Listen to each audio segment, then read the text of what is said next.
All right, welcome to episode 1 of the Value Add Show. Jacob and I have been working on this probably for 2 months, I think, or so, and we kind of got this idea after watching and listening to many podcasts over the last. Well, for me, past couple of years, I would assume probably same for you. Yeah. And we've got a lot of our insight from other podcasts and interviews that we've listened to and watched. And we figured, we want to meet with those people as well and kind of tell our stories throughout the process and as we grow in real estate and in business. So here we are. Yeah, we're both very curious guys and just want to learn as much as we can about the business and other people's stories and build connections. Yeah, for sure. Yeah, and we kind of got this set. We're super lucky in the fact that we can put this set together and basically invest in ourselves. And to do this, we got this idea from the Iced Coffee Hour, which is anybody who's watching this and who's seen that, it's a very similar setup. Graham Stephan and I think Jack is his name. Yeah. We went to Amazon and basically got all of these items. So maybe we'll do like a YouTube video later on, just showing kind of the setups, maybe link to Amazon. But very basic. Everything's off Amazon and get it and be up in a week. Right. That's exactly what we did. And then, I think here we are. Take number 4. I think we had, at least 2 or 3 times, and then the cameras didn't work. And but we're getting there. Anybody who is new to podcasts, neither of us have ever been on a podcast or done a podcast, so it's a little harder than it seems starting out. But I think we're comfortable now. It was also very intimidating. We had no idea. Yeah. We were reaching out to people left and right, hey, how do we do? What do we do? But I think what's the first step? Let's just get some microphones. Let's get some cameras, and then before you know it, we're up and running. Right. That's exactly right. And so I think as we go in this too, we'll get more comfortable with it and obviously get better at, we're going to be interviewing people for the most part. So, we'll learn as we go, and I'm sure it'll get better and better. In the first couple, we just kind of want to introduce ourselves to the audience. And this first one, we'll interview Drew and his story. And then the second episode will go into mine. Yeah. So with that being said, let's dive into it. Yeah, I'm excited. So I guess maybe let the listeners know kind of where you're at in business today, and then we can dive into it from there. Yeah, so as of today, I currently own 124 apartments myself, or units, I guess you could say. And that's where I own 100% equity of those properties. I do own as a limited partner another, couple larger properties that equal close to 250 units that I have small equity ownership in. But as far as what I own myself, 100%, I have 124 units, and then I do own a self-storage facility locally as well, which I've just gotten into, which I can touch on later. That's awesome. But we'll dive into that for sure. Yeah. So I guess give the listeners some background. Where'd you grow up? What's Drew Coffin's story? Yeah, so I grew up in Iowa City. I still live around there today. I went to a small Catholic high school in Iowa City. Had a great upbringing, played all the sports, had a lot of fun. I worked throughout high school, and that kind of set the groundwork for where I believe I am today. I wasn't really given anything. I had a great upbringing, but I wasn't, I was never just given money or anything like that. I had to work for it. And so I learned at a young age that, the harder you work, usually the better it works out for you, which I think has helped me where I'm at today. Once I got done with high school, I went to college at the University of Iowa, went there for 4 years. It was great. Really no complaints. I met a lot of great people, had a couple of good professors that I got to know throughout the process. Basically, what was your degree in? It was enterprise leadership, which it was like a business degree, but not really, I guess. It was more of like a entrepreneurship degree that they were kind of just starting out. So, it wasn't terribly difficult. I guess I would say it was more like how to start a business. And, a lot of our classes were starting a fake business and learning how to, manage a P&L and things like that, which has helped me where I'm at today, obviously. That's actually pretty cool. I went to a liberal arts school, and that's definitely, we weren't taking any entrepreneur classes there. That's for sure. Yeah.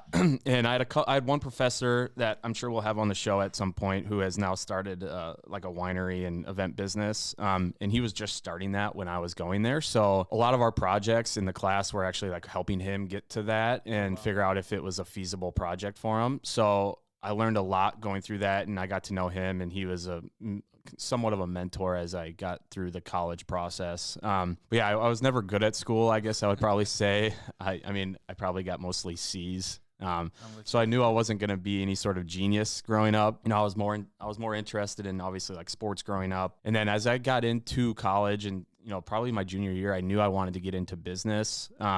and own my own business. So I basically spent all of my free time learning business and how businesses run and learning from other people who have started businesses. So I kind of knew that's what I wanted to do. And then as I got into that, I got into the real estate side and learning that. And, I kind of realized that's also something I wanted to do and build off of. And obviously now where I'm at today, it's mostly real estate management and then investment as well. I'm curious, what was like the first kind of crappy job you had?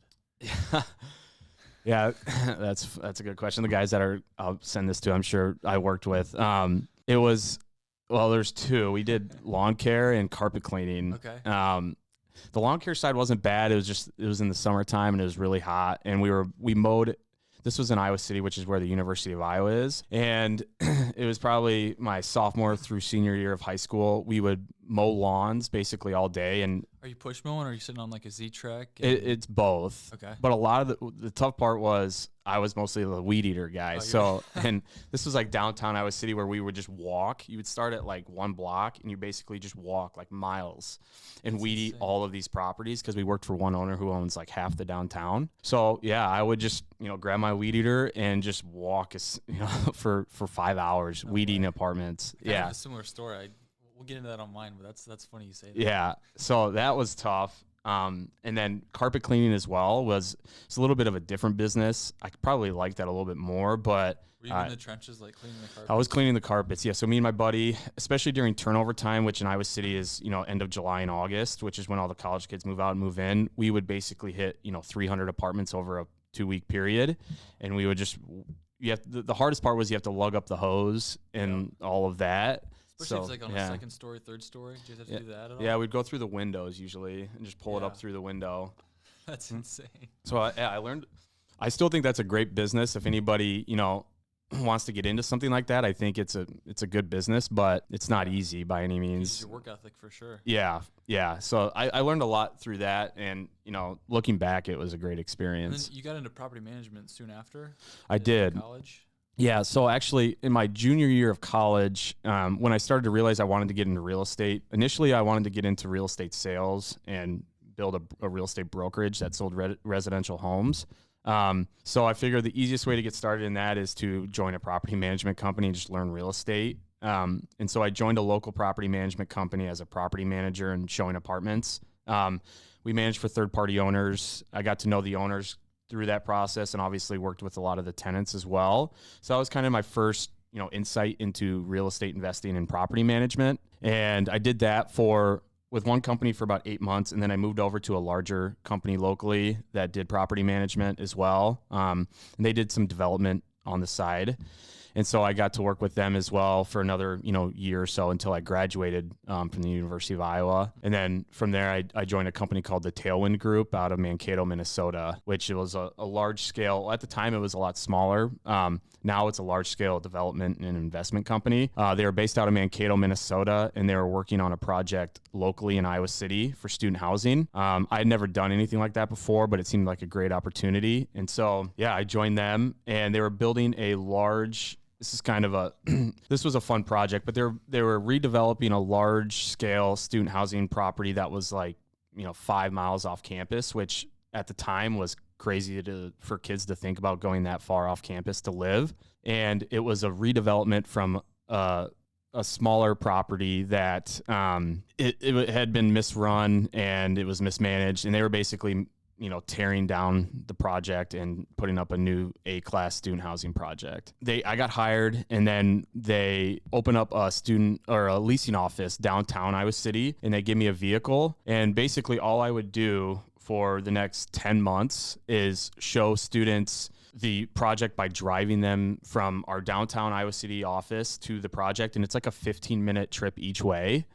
And so I got really good at selling communicating with these students, one, because I was, I just graduated, so I could relate to them really well. And then, as we got into it, I got to learn, what makes them tick, what they like, what they want. And so I learned a ton about student housing just by communicating with all of these people and seeing what they like. So, I'm on my way down to the project. I'm basically explaining it, trying to sell them on it. Then I would get there and show them it. Usually it was just drywall and, renderings of the clubhouse and things like that. And then on the way back, I would, basically just try to close them and send them a lease right away and get them to sign the lease. Yeah, that's awesome. What was the light bulb moment for you that was like, okay, I want to get into real estate? You had mentioned, get into property management, but like, why does that even cross your mind in the first place? Yeah, I guess, I can't remember the exact moment that I for sure wanted to get into real estate, I guess. But as I grew up, I was always intrigued by homes and like nice houses. Growing up, I would drive by like the nice neighborhoods and always think about like, man, I wonder what that looks like inside. And and I still do that sometimes, driving through really nice neighborhoods. But I would watch all these shows on TV. Back then, I don't think there was even YouTube, so I didn't really get into that. But I would watch all these shows, and I just figured, real estate seems like a great business to be in. It's a long-term play. I don't think what I'm doing, it's not any sort of get rich quick scheme or anything like that. It's a long-term process, but it's not get rich quick, it's get rich for sure. Yeah. And that's very true. So I got into it. I did a lot of research in college. I thought maybe I wanted to get into like a stock market, being a stockbroker, things like that, or, insurance sales. I knew I wanted to get in some sort of sales or business, and real estate seemed like a great opportunity for me. So that's kind of what I did. Sure. Do you have, I'm curious if you have some sort of money story. I'll give a quick example. So my parents got divorced when I was probably in middle school. And I think when I was a freshman in high school, I don't know why this like always has stuck in my mind. So whenever I was with my dad, we'd get whatever we want at a restaurant. If we want steak, get steak, appetizers, the whole thing. It's kind of like the rich dad, poor dad with my family. And then when I was with my mom, I don't know why, she's the nicest woman ever, but I remember we were at Subway and I wanted extra meat on a foot long. So I wanted the extra meat. I wanted everything. And it was like, $15, $20. And I remember getting in the car. She's like, you can't do that. Like, you can't get a $20 foot long. I just was like, this is insane. Like, I never want to grow up like having fear that I can't afford a $20 sandwich. Like, so I don't know why, but that's always stuck with me. I was like, I want to make enough money where I can go to Subway and get, whatever I want off the menu. I'm curious if you have a story like that that's, maybe ingrained in your head. Or Yeah, I guess, I'm super grateful for my upbringing. I certainly wasn't, I was middle class. My dad was a teacher. My mom worked for the city of Iowa City. I don't necessarily have like a single story, I guess, that I can think of looking back. But, I do remember pretty vividly, like I was probably a freshman in high school playing basketball. I only played basketball for a few years, but I can't remember the name of these shoes at the time. But I really wanted these sweet basketball shoes, but they were like $180, which, most of my shoes at the time were, like $30 from a store. And I'm like, man, I really want these. And I couldn't get them and they weren't going to buy them for me. And I grew up with that mentality of, if I want something, I have to go get it. And so, I remember that. And that's why I would work throughout high school. I never actually got those shoes, but I remember I went to a used sporting goods store locally and I actually found like a used pair of those shoes.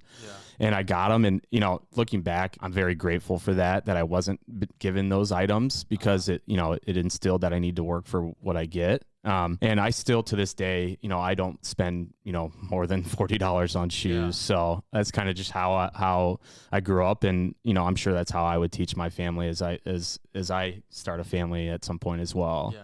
That's awesome. So yeah, I don't, and I'm sure you're probably similar. I mean, I don't splurge on, large expenses really or anything like that. I'm mostly just driven by, real estate investing and business. So for sure. Creating that passive income, right? Generational wealth. That's kind of how I grew up and kind of what, Let's dive into this first deal. So what's your first real estate deal? Maybe walk us through the process, how you found it, how you funded it. Yeah, so I started with Tailwind and I want to say it was September of 2016. I didn't buy my first property myself until it was December of 2017. And at the time with Tailwind, I did that project locally for a year. And then after that, I got promoted to a development manager where I would travel. And so I was on the road at least a couple nights a week where I would fly to a site and it's either a new development where we're making sure construction and leasing is on time and everything's working well, or it was an acquisition where we were going in, training up our new staff and redeveloping it or, remodeling apartments. We would always do something when we would buy a product. So I was doing that and on the road a lot, but I knew I wanted to get into real estate investing. I didn't know exactly what I wanted to buy, but I would always search the MLS. And then December of 2017, I was, searching around. I would look at apartments usually on the weekends if I could, or properties for sale. I found a house in Iowa City that it was a house, and then there was a guest house behind it. How old are you at the time? Oh, 2017? gosh, I believe I was like 24. 24? Yeah. And so maybe 23. Okay. But, at the time I'd done a lot of research, but just getting started, you don't really know what you're looking for. Like, you're kind of just figuring stuff out as you go. And it had a house, and then there was a guest house. I put in an offer. I want to say it was listed at like 250. I ended up buying it at 215,000. I got a great loan from the bank, and I believe I had to bring like $10,000 cash to close the deal. Wow. So that was my first jump into real estate. It was a house with a guest house behind it. A funny story with that, I remember the day I closed on a Friday. Saturday morning, like I was gung ho, like I was ready to go. I was the new like real estate guy, Yep. and so I like the whole family's at the house. We're like picking up leaves, doing all this stuff to the house. I was on the roof, like cleaning gutters. I was, as I think anybody should be when they get their first deal, like you're just on cloud nine about it. And so I had the whole family there. I remember like my girlfriend at the time, who's now my fiance, like her grandma stopped by. Like it was fun. And, unfortunately it's not like that anymore when I buy stuff, but I still get super excited, but it's not a whole family affair. And then that night, and I'm managing the property myself. So, anytime a tenant calls, I would handle it. And I did that for, a year as I grew, but I get a call at like 10:30 at night, and I could see it was the tenant in the main house calling, and, my stomach dropped, and I didn't know. I answered it. She says there's no power in the house. And like, I asked her to switch the breaker, and she tried it, and that didn't work. And so I ended up getting up, going over to the house. I had no clue what was wrong. And I ended up being like something with the dryer was flipping the breaker, and I couldn't figure out. A guy had to come out that night and do it. But, around like 11:30 when I was finally driving home, I just remember thinking like this was a horrible decision. And I was like, man, I can't believe I got into this. This is way too much. Now, I think everybody in their like investing career as they get started, there's hurdles to get through. And like, obviously I easily could have given up there and just not invested anymore in properties. But as it went, it got easier and easier. And, getting that check in the mail from the tenant every month, and it covers your mortgage and your expenses, and you might make, $100 a month in cash flow. I mean, it kind of gets addicting, and you really see the way passive investing. Now, I was active in the fact that I was managing it, but a couple hours a week is probably all it is, especially when it's that small. And, you're making money every month. It's really exciting to see. And so that kind of got me started. That was December of 2017. The next year, I bought just 2 more units in 2018. And this was from a guy that I found on Craigslist. It was he listed one house on Craigslist. It was kind of by the other property that I owned. And I got to know him. This was an older house. I believe it was on a slab, and it rented for like $1,000 a month. And I started talking to him. I realized he owned another house nearby. And so I asked him, would you be willing to sell both of them in a package deal? I ended up buying both of those houses for $200,000 total. Did they both rent for $1,000? Yeah, I believe they both rent for $1,000, or they did. Now I think they're closer to $1,200. And I mean, looking back, that was a great deal, because in this market, you're not buying a single family house for $100,000. Right. So, and they're like 2 houses down from each other, so they're easy to manage. And that was, at that point, I knew I was going to get into real estate. I didn't really know how I was going to structure anything. That deal, I ended up bringing 20% down myself, which was like my life savings at the time. And I really went all in on those houses. I knew they would cash flow. I still own those as well today. And, they cash flow every month, and they do really well. Yeah, that was kind of my jump start. And that was at the end of 2018. So you found that off Craigslist?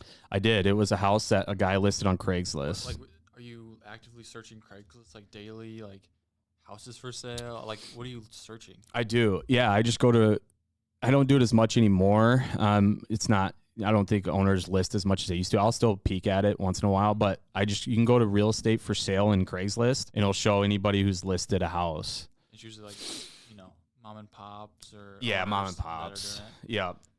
They just don't like paying they don't want to pay the commission. Yeah. So Okay, so 2017, you buy the duplex more or less. Correct. Yep. Yep. And then the second year, 2018. Yep. 2018, you bought 2 more houses. Yep. So what's 2019 look like?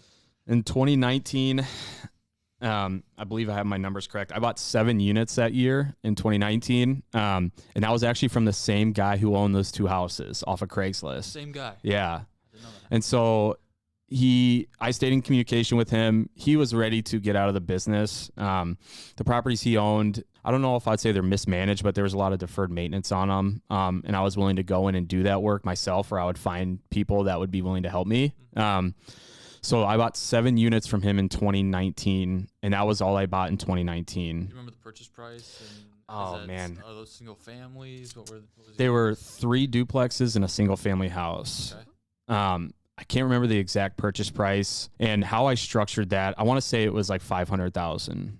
So seller financing? And yes, that one, it was a seller finance deal. So how I structured that, because at that time I had no money to put down any sort of down payment on a $500,000 purchase. So what I did is I went to the bank and I said, hey, I've got this property. It was worth at the time probably closer to like $625,000. Which property? The 7 unit. Okay. Portfolio that I was buying. So you took the portfolio to the bank and said, hey, I've got this little portfolio deal. Okay. I know it's worth more than I'm paying for it. I don't have the money to buy it myself, but I'm working with this seller. I think I can work with him and maybe he can help me out buying this property. So how we structured it was he carried 20% of the loan. So the bank gave me an 80% loan. He carried the other 20% as like a second mortgage. Yep. And then I was in the deal basically with no money down. That's awesome. It appraised for well over the purchase price. I knew the property would cash flow. I was over leveraged at the time. I guess you could look at it that way, but the property is worth a lot more than what I was actually paying for it. So I was confident in how, making the financials work on the deal. So you've got a mortgage payment to the bank, you got interest to the bank. Are you giving the seller interest? I am. Just like another loan from the bank. So I would pay the bank the principal and interest on a loan, and then I was paying him principal and interest every month on a second mortgage, similar to like what the bank does. Gotcha. And I did that for a year. I refinanced, I paid him off in full, and then I got a new loan from the bank. And Is there a certain time you have to refinance? Like, can you buy the property on Friday? Can you go the next week, be like, hey, I want to refinance now? Or is there a certain time you have to wait? Typically, and I can't speak for everybody, typically the bankers I talk to, they want to see a year of financials before they'll refinance into a new loan. So I waited the full year.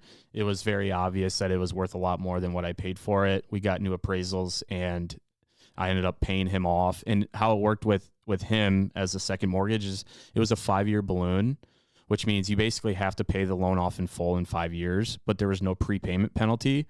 So I knew that I could get the financials up and refinance in a year and pay him off, because I think I was paying him like a 7% interest rate, which is much higher than I was getting from the bank.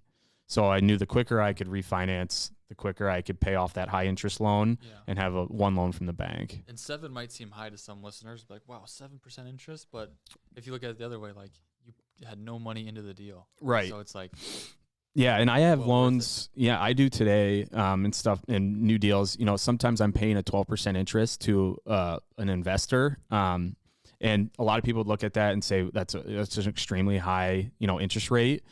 It's either 10 or 12%. But the opportunity cost, when I look at it, I'm still cash flowing. I run all the financials. Everything's penciling out. And I own these properties today where I'm paying at 12% and they're still cash flowing. And the opportunity cost of losing the deal because I couldn't raise the money is a lot more than just, paying that high interest rate and refinancing those investors out within a certain time period. So, awesome. I think you could look at it both ways. Obviously, the lower the interest rate you can get from investors or from the bank is the way to go. But, as you're just getting started, I wouldn't look as much into what you're paying on interest. I would, as long as the numbers pencil out, I don't think the interest rate necessarily matters as much as some people say. 2017, you buy the 2. Yep. 2018, you buy an additional 2. So you're at 4 units in 2018. 2019, you buy 7. So you're at 11 units there. Yep. What's 2020? This is a big jump here. So 2020, I bought 2 big projects in 2020. Well, big to me. And one was in Coralville and one was in Iowa City. The first one that year was an Aplex in Coralville. It was actually on the market. It hit the market for $450,000 Aplex, which is probably what it was worth at the time. And the owner of it was actually Baylor University.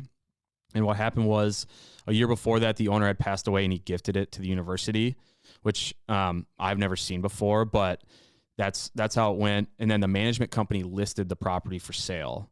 So I went there the day it got listed. I think there was like 4 or 5 showings at the property that day. And I put in an offer like probably 30 minutes after the showing at $375,000, which was a pretty low offer.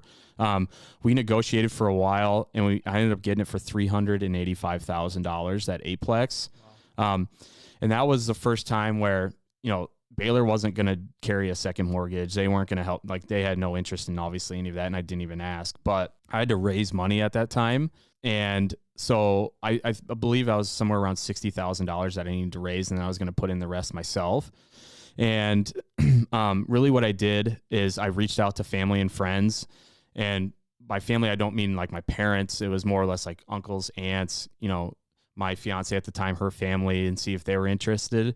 Everybody at the time knew I was in real estate and it was going well. And I think that's important for other people too, as you're getting into it. I would post once in a while about it. I would talk to people about real estate and tell them what I was doing. So they were aware. So when I reached out to them that first time, it wasn't like, oh, I didn't know this was brand new. Like, they knew I was already doing it and it was working. And so, it was much, I guess, easier than I thought it would be. And I raised the money on promissory notes to these people, and I raised the $60,000, within a week, and it was a very successful acquisition, I guess you could say. So the first project was the 8 unit. What's the second project? Yeah, and then the second project was probably 5 months later.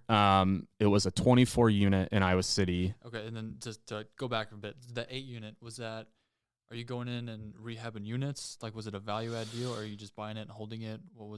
It was a little bit of both. The rents were under market. I want to say they were like $500 a month for one bedrooms. I knew the market was at least 600, probably closer to 650 as it went on. And then the units itself needed some work when they were going to turn over. So I've owned it now, more than a year, a couple of years, I guess you could say. And as tenants moved out, I was going in and remodeling them and put basically just new flooring, carpet, some cabinets and appliances, things like that. And rents are now up to $625 a month on those units. And I've actually, I've just finalized a refinance, which I'll be paying off all of those investors. Nice. So that one's come full circle. It was a great acquisition to start with. And the first one I raised on, I was really confident in it. And so, yeah, it worked well, which I'm happy about. Yeah. That was one with Baylor?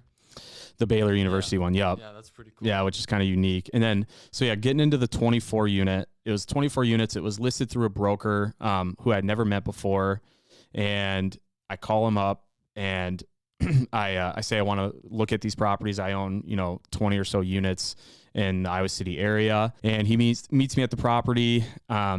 I want to say it was listed at 1.2 million. I put in an offer at 900,000. We go back and forth, and these are C-class properties that I know are also under rent. They're all 1 bedrooms. They're also at like $500 a month. So I just proved it out on this Aplex that I can bump the rents at least $100 with a little bit of work. And so I do the work, or I go through it. I know I can do the work, and I know I can bump the rents. And we ended up getting to a purchase price of $1 million. And at that point, I'm kind of back in the same situation. It was like, how am I going to raise this money? So what I did is I went to the seller and the broker, and I said, hey, I've done this seller financing before, where the seller brings 20% and then the bank will finance the rest. And here's my financials. Here's where I'm at. I think this will work. Here's the terms. After a little bit of negotiation, they end up accepting the seller carryback, where they carry 20% at a 5% interest rate. The bank loaned 75% loan to value, and then I put down 5% myself. And so that's kind of how I would have never been able to do that deal without that seller carryback at the time. Yeah, without that. And I think the big thing, if you do want to get into seller financing and meet with these owners, don't start with the seller financing. You want to walk the property, you want to run the financials, and as you get into the deal, you can bring it up at that time. But I think without any sort of relationship with the seller, at least a conversation in person on site, it's hard to just spring seller financing on these people without ever actually meeting them, because they're really investing in you at that time. They're trusting you that you're going to pay them monthly, you're going to operate the property efficiently and make sure it's cash flowing. And then they're trusting that at some point you're going to refinance or sell it and pay them off. So did you meet those sellers? I did. Yep. And they're large property owners locally as well. And how did you, I guess, set that up? Because you're going through a broker. Most times you don't. Yeah, he talk to the seller. he let me communicate with them when the seller financing topic got brought up, and it was a group communication, and they were willing to do it, and it worked out well for me, because without that, obviously, I wasn't going to buy the property. So, yeah. So 5% down. Did you get it for $900,000? I got it for $1 million. Got it for $1 million. Yeah. Wow, that's awesome. Yeah. And how many units was that again? That was 24 units. 24. So you went from 2017 getting 2 units to in 3 years having 43 units. Yeah. Yeah. 2020 was a big year to really probably catapulted where I was at. And at the time, well, I guess through that time, I was working with Tailwind. I was traveling the country, doing these projects with them, and that was a great experience. Without that, I definitely wouldn't be where I'm at. I learned a ton about real estate, investing, development, things like that. Through that process, I knew I wanted to get back and own my own business. And I had I knew 2 people in Iowa City who also owned like 600 units. And I was communicating with them. We had done one deal previously together, so I knew we would work well together. And then we came together at that time and started a property management company. And I left Tailwind Group and joined them. And we wanted to grow the third-party side. They had about 600 units. I had 40 or so at the time. And we were going to try to grow the third-party property management business locally as well, because we saw there was a need for it. And, as of today, we're well over 1,000 units on the third party side, and that's gone really well. And I can talk about that probably at a different, that's a whole different story, but we knew there was a need in the market, and our big selling point was communication with the property management company. I think that was a big miss locally, is we were in constant communication, or we are today, with the owners and letting them know what's going on. They get monthly reports from the property manager based on how their property is operating. And there wasn't anybody locally doing that kind of work with the owners. And so that got around town, and we grew. We have a couple large owners that are, 200 unit owners. And then, we have probably 100 owners that are, 1 and 2 units. That's awesome. So I was getting into that and operating the management company, just starting out, and then I was buying those 2 properties at the same time, really. Were you self-managing those at the time, all 43? I was. There was a short term where I had a third-party management company manage my properties. It was like a 6-month timeline where they would manage it. That didn't go well, and that kind of opened my eyes to the management side of the business.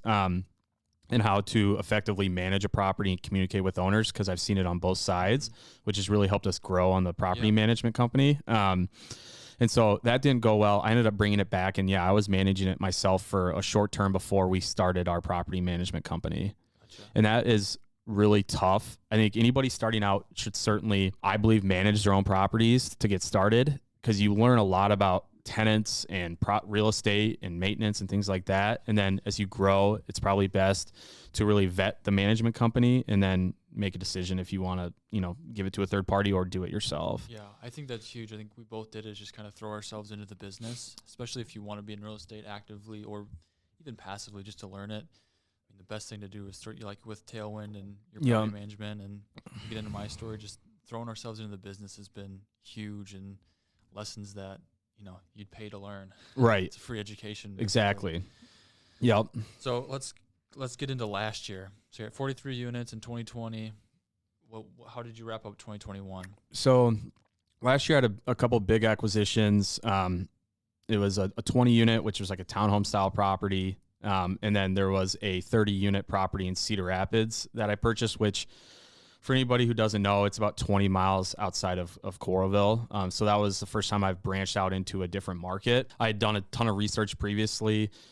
Cap rates were a little bit higher in that market, so you could find real estate, I guess you could say a little bit cheaper per unit cost. And so, 2021, I had 2 large acquisitions, and how I structured those is I was past the point of seller financing. I knew I had to raise money to get these deals. And so for example, the Cedar Rapids 30 unit, the purchase price was $990,000. I was raising $150,000 on that deal from investors. I had reached out to a bunch of people.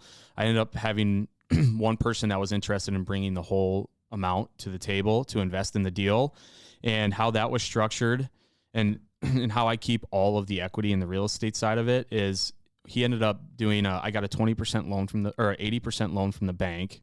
And then I got a 20% loan from him for the purchase price. So technically speaking, I was into the property with none of my own money. Now it needed probably close to $50,000 of repairs, which I put up myself. And that's how I structured that deal. It's with somebody that I met previously and have been working with for a while, and we have a great relationship. And yeah, so that's kind of how that was structured. Yeah. I think that puts you at 93 units in 5 years. That's insane. Are we missing any units in there between? We haven't got into 2022, but from 2017 to 2021, is there any other? I think there was probably, so at the end of 2021, I was at 99 units. 99. Yeah. I mean, that's basically where I was at. I was at 99 units of properties that I own myself. And then in between there, I was buying properties with my two partners in the property management company. Yep. We had invested in a few larger properties that were 100 plus units in Coralville and in Cedar Rapids. So I was operating those as well. But yeah, for myself, I was at 99 units at the end of 21. That's insane. Yeah. I mean, that's a testament to the listeners. Just 5 years going from 0 to 99 units. We'll just call it 100. Yeah. 5 years, 0 to 100 units. That's crazy. And a lot of it's creative financing and just your hunger and ambition to put deals together. That's pretty awesome. Yeah. It certainly wasn't easy, but I like doing it. So it was a lot of fun for me because, every day I'd wake up, I love finding deals. I love reaching out to owners. I've had a ton of fun doing it. I think also getting into the business, finding the deals is probably the hardest part. I get really creative in that, whether I'm looking in the assessor's page, trying to find who owns the property, looking through like their LLCs, trying to backtrack who actually owns the LLC, things like that. Going as far as, calling for rent signs locally. If I drive by a property and I see a homemade for rent sign, which you see all the time, I'll call them and just, basically say, hey, I own the properties, down the street. I drove by your property today. I saw it was for rent. I'm curious if you were interested in selling it. And a lot of times I haven't acquired a property from that, but I've gotten, more or less to the table with them on it. And usually when they're renting, that's like the worst time for the owner because one, they don't want to go and show it. Two, they may be coming off like an eviction or something like that. So at that point in time, it's like they're not happy with the real estate that they own. Mm-hmm. And so they're always usually willing to at least listen to an offer. So I would recommend anybody starting out or, looking in a local market to call those for rent signs, especially if they look like they're a self-managed property. There's no logo on it. It's probably a right mom and pop owner. It is. And usually they've owned it for a long time and, sometimes you'll catch them and they're ready to retire and they'll entertain an offer. Yeah. I think where you're at in your business, getting kind of that the small to middle stuff, you're not competing with like the big investors, you could say, or the institutional guys. Yeah. I mean, that's too small for them to touch, and that's, great for your. And it's too big for the little guys like me to say I'm not going after a 20 unit. Yeah. Just that perfect size, not much competition, and it's, a great acquisition. Yeah, that's exactly right. It's kind of a middle ground. You're not going to have these big real estate investment companies coming in and buying a 20 unit, at least most likely. But you're also not going to get the guy that is either just starting out or owns like one duplex. They usually aren't going to acquire like a $1.5 million deal. Yeah. So yeah, it's kind of a middle ground. It's gotten a lot tougher now with, how the market is. It seems like there's a lot of people getting into real estate obviously as well and just getting started. So, a lot of times the best deals you'll find are the deals that you find just reaching directly out to the owner. Because once they hit to the broker, they're usually going to list them above what you would be wanting to pay anyway. So you just got to get creative, be willing to cold call owners. I've done that many times and, it kind of sucks starting out. Yeah. But once you do that first couple calls, you get confident with it. And then, a lot of these owners, you get great stories. They'll tell you how they started. I've bought properties from owners just on a cold call and you get to meet people locally doing that as well. I've done it a few times. It's scarier than shit. But. Yeah. I think the hard part is like you sit there, you look at the phone, you think about dialing, but you just can't pull the trigger and do it. And then once you do it, it's like, man, that was not bad at all. It's just picking up the phone and doing it. Yeah. Yeah. I mean, what's the worst they can say? No. Right. And a lot of times, probably 95% of the time, they will say no. Yeah. But that few that you call that are willing are usually the best deals you can find. Yeah.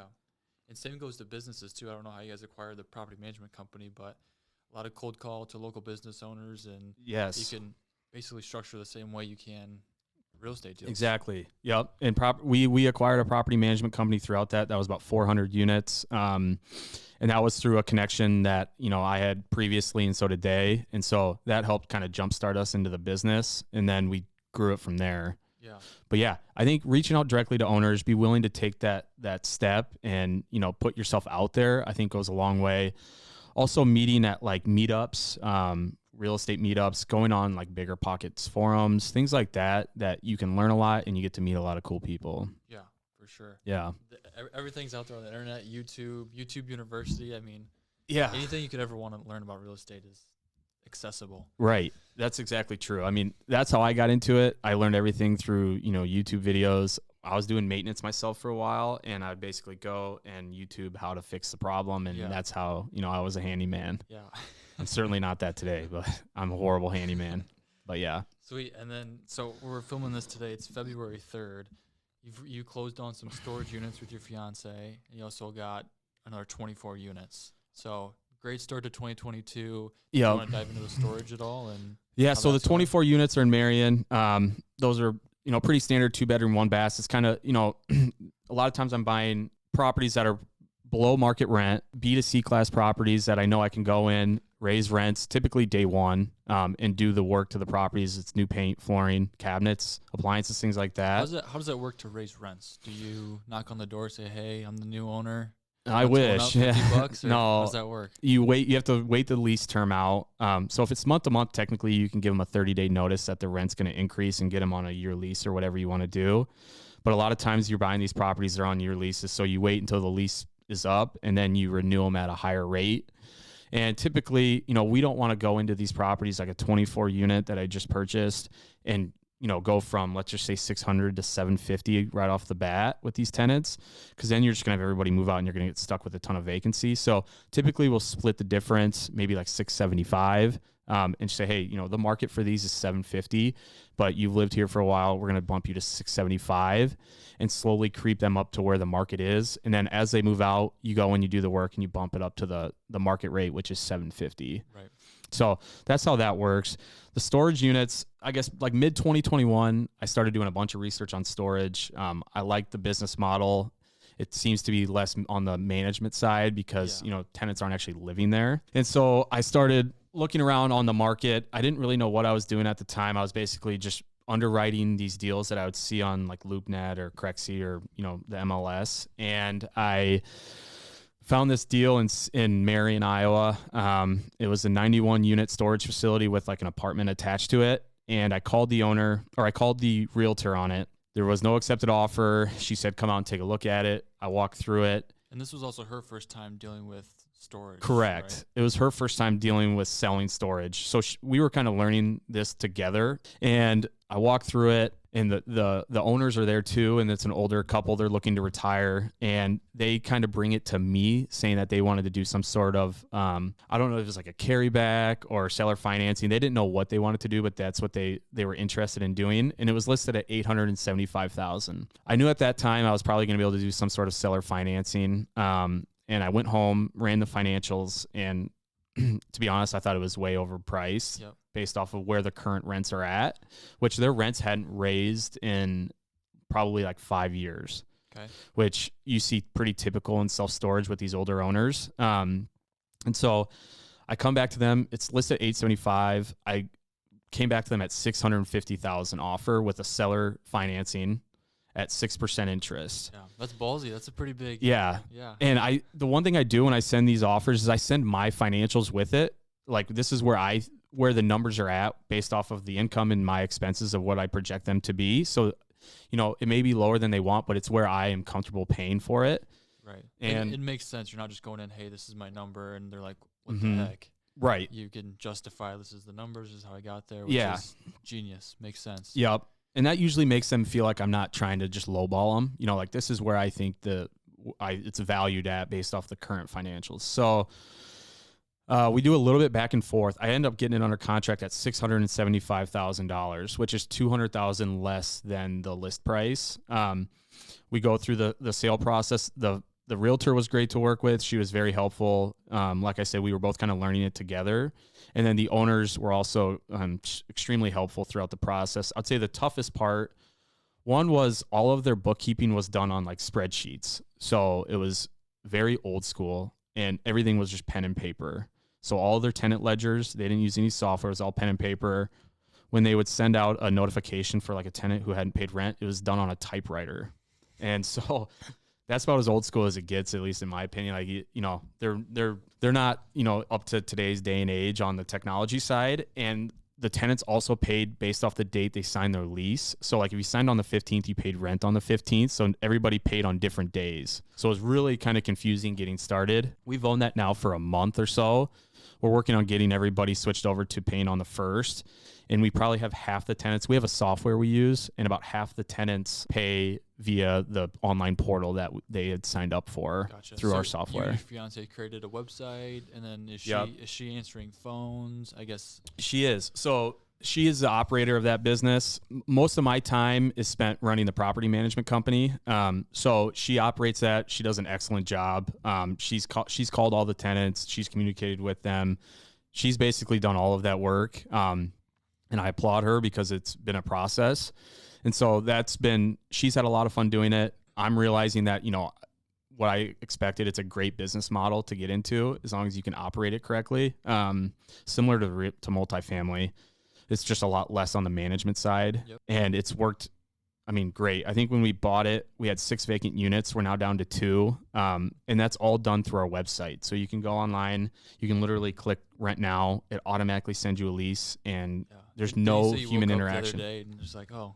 Yeah, somebody rented a $130 a month storage unit, and we had no communication or anything with them at all. They did it at like midnight, and the next day they're moving in their stuff, and we'd never talk to them. Is this like gated? Like, how are they getting into the units? So this one isn't gated. So they get into the units. Well, they have their own locks on them. The ones that are vacant, there's a coded lock that you can give to the tenant if they wanted to go look at it, or if they rent it, they can get the lock off, for example. But yeah, most of them are gated. Do you provide locks, or do they have to go buy their own lock? They have to buy their own. Okay. So we don't provide them. A lot of companies do. I guess it just depends what you want to do. Yeah. At this point, we don't. We're kind of just getting into it. But we're certainly going to, as we go and really get the feeling for this, I'm sure we will keep acquiring self-storage facilities. Yeah. So, I mean, first basically 5 years in real estate, and you're over 100 units plus 90 some in storage. Like, yeah, that's awesome. Where do you see yourself, 3 years, 5 years down the road? What's your goals? How many units, I guess? Yeah, that's where you're at. I guess I don't know if I'd say content. I'm happy where I'm at. I obviously want to keep growing. I feel like I'm just getting started in this business. I don't know if I'll go in the path of like raising large funds or anything like that. But I will keep buying like the middle, like 15 to 25 unit deals. I think that's kind of where my sweet spot is. And then as far as the larger properties with my 2 partners, I'm sure we will keep buying larger assets throughout the state of Iowa as well. Yeah. But for my own assets that I own 100% of, I'll probably just keep kind of chipping away at these smaller to mid-tier deals, and then also invest in these self-storage facilities. And the 2 partners you have, you're doing these bigger deals with, we both have a connection with. Awesome people. Yeah. Both have given us, tremendous opportunity, and very generous guys, and we'd love to have them on the show for sure. Yeah, we'll definitely have them on. Same with a couple local business people that we work with. But yeah, overall, I would say, for people just getting started, I talked to you a lot about this. The best deal I ever did was the first one. And not in the fact that I make a ton of money off of it or it's worth a ton of money, because it's neither of those. Yep. But it's what got me going, and it opened my eyes to real estate investing, which I hadn't done previously, but I wanted to do. And I meet with people all the time or I talk to them and they say, I've done all the research. I really like everything. Like I want to do it. They just can't pull the trigger.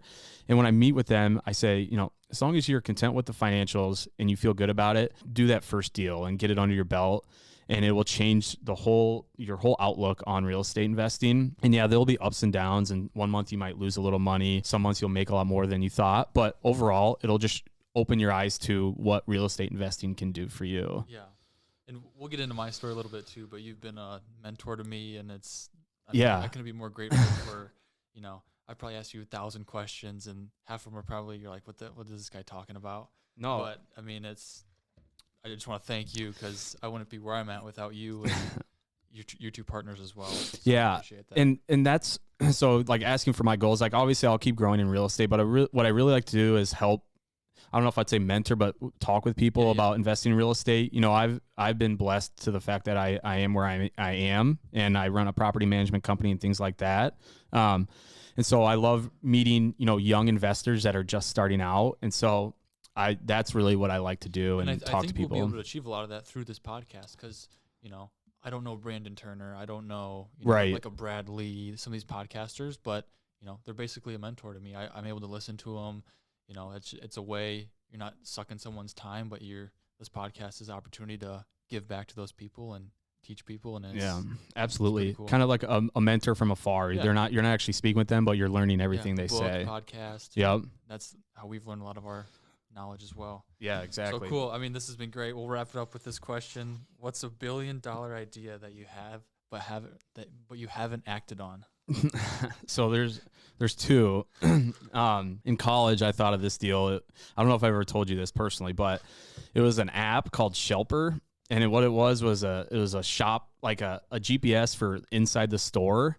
Because whenever I would go to the store, I barely ever go to the store anyway, and now you can order online and just show up. Yeah. But basically, you can put in your whole grocery list, and it will like GPS you through the store to the quickest route to your products. That's genius. And what I was finding is, and I always get excited talking about these things, but like I would go into a store and I'd want one thing, but I'd spend 20 minutes trying to find it. I'm like, I just need something to tell me, like walk me through the aisles to the exact location of the product, because these stores know where they're putting their products throughout the store. And so I tried to run with it for like a month in college, but basically the business model was, obviously it's an in-store GPS, but there's data behind that, because you're controlling the shopper through the store. So for example, if they wanted something specific, like for a Super Bowl, for example, and they want queso dip, well, usually if there's something you can pair with that, let's say the chips are in a different aisle, you'll automatically walk them through the chips aisle, piques their mind like, oh, well, I need this as well with the queso dip. Through that process is you can have, like, you're on your phone, obviously walking through the store because it's directing you. While you're walking through specific aisles, like an ad can pop up when you're passing, like, the queso. It's like, oh, today only $1 off queso. And then, your impulse buys through the roof. Dude, you got it. Anybody listening that acts on this, Drew gets like 20% royalty. Give me 1%. I think it's $1 billion. That's insane. Yeah, it would be a lot of work on the front end, and it'd probably cost millions of money to get going. But I think it's a genius idea, and I would use it myself, and I would call it Shelper, because I think it's a great name. But I made it, so who knows? No, I love that, and obviously, it's stuff's changing with technology and ordering groceries online. A lot of people do that. Right. I actually tried it for the first time at Hy-Vee, and like I missed half my order. Like I got there and I drove 30 minutes back home to realize I had half the stuff missing. Mm-hmm. I was like, shit, well, I'm probably not going to do this again. Yeah. But like, I never even thought of that. But now that you say it, I'll go in for 2 things. It takes me an hour. I'm like, it's just such a waste of time. Right. And when you go in to talk to the lady at the counter or whoever's in there helping, and they don't know half the time either. Right. And on top of that, you can also check out via your phone, like the app as well. So it's like literally you go in, you use the Shelper app, it'll direct you to all your products, and you can check out on the app. So you don't even have to go to the cash register. Just scan the barcodes and do like Apple Pay or something. Right. So that was kind of my, Is there another one? That one, and then I think this one is probably more doable, and I know there's companies that are trying it, but it's extremely hard to pull off, is some sort of like home handyman service to where it's a subscription based. You basically, you find yourself, especially as a homeowner, just needing like these small tasks done all of the time at your house. And it's hard to find people, like even as simple as hanging a TV or something like that, where it's a subscription based service where you pay a monthly fee, and then you have this service where it's a small hourly cost for the maintenance guys to do it. Well, basically you go on your app and you need something done. You can take a photo of it and send it to this provider, like an app, and they will send somebody out to your house to do it. at, you know, a small hourly cost. And that can be even down to like changing your furnace filters. They can know what furnace filters you have, and they can automatically schedule a time to come do your furnace filters. They can do pest control, all of these small items that homeowners find themselves needing all of the time. And then they have to go out and find, you know, a specific handyman to do it. And it's a real pain in the ass, honestly, like calling a plumber or like, hey, my toilet's leaking. Who do you call? Well, this is your one-stop shop to take care of all of like your handyman needs. Awesome. I think that would be a huge asset for people to have, especially, you know, somebody who doesn't know, even as small as like hanging a photo on a wall, I think can go a long way because, you know, I could probably do it myself if I really wanted to, but, you know, maybe don't want to spend 2 hours trying to hang a photo that a guy can come and hang for in 10 minutes. You know, I think that would be a huge, you know, product to have in the market where people can just go to their app, take the photo, submit what you need, and then somebody will be at your house in 24 hours. That's awesome. So those are my two genius ideas. Well, appreciate it. That was, yeah. I think we killed it. That was a great first episode. Yeah, that was episode 1, and episode 2 will probably be coming, you know, in a few days. Sure. Thank you. Yeah, thanks for watching.